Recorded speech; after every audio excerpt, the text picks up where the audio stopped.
বাংলাদেশে আন্দোলনকারী সকল দলগুলোকে বলবো, যারা আমরা ফ্যাসিবাদের বিরুদ্ধে লড়াই করেছি সেই দলগুলোকে বলবো,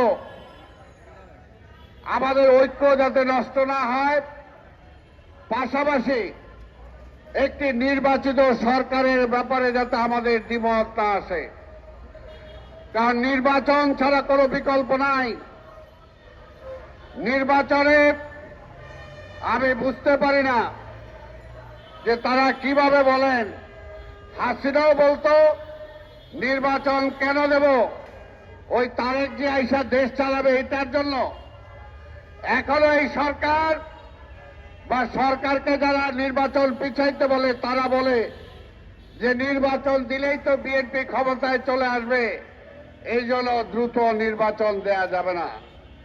আসলে তারা জনগণের উপরে তাদের কোনো আস্থা নাই, জনগণকে তারা বিশ্বাস করে না।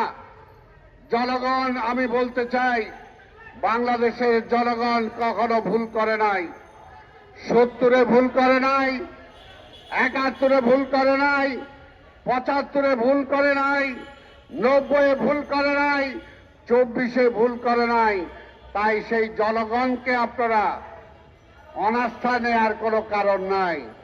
জনগণের ক্ষমতা জনগণকে ফিরিয়ে দেন, জনগণে ঠিক করবে এই দেশে রাষ্ট্র ক্ষমতায় কারা থাকবে। সেটাতে ভয় পান কেন?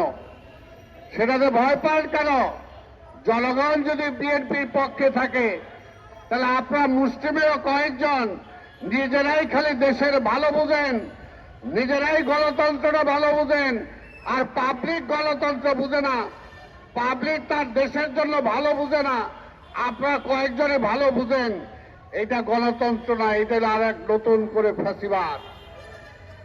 তাই আমরা বলতে চাই, জনগণের হারিয়ে যাওয়া ক্ষমতা, বড়ের লুণ্ঠিত ক্ষমতা জনগণের কাছে যত দ্রুত ফিরিয়ে দেবেন, ততই আধিপত্যবাদের শক্তির যে ষড়যন্ত্র এখনো চলছে, বাংলাদেশকে কিভাবে আবার একটা দুর্বিপাকে ফেলা যায়।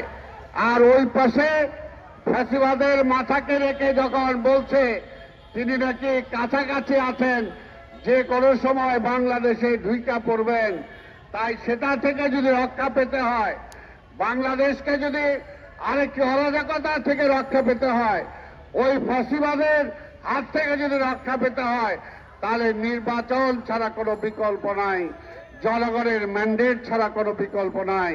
তাই আসুন, আমরা দেশে কোনো বিভ্রান্ত চাই না, দেশে কোনো অরাজকতা চাই না। আমরা একটা নির্বাচিত সরকার চাই। একটা নির্বাচিত সরকারই দেশে এবং সারা পৃথিবীতে জনগণের পক্ষে কথা বলার যে কোনো অধিকার তাদের আছে। তাই আমরা বিশ্বাস করি যত দ্রুত সম্ভব একটি নির্বাচন আসবে। এই দেশের মানুষ নিজেরাই নির্ধারণ করবে যে এই দেশ কারা পরিচালনা করবে। একনল হ্যান্ড ওয়াশ 100% প্যারাবেন ফ্রি, তাই নিরাপদ হাতের জন্য আস্থা রাখুন একনলে।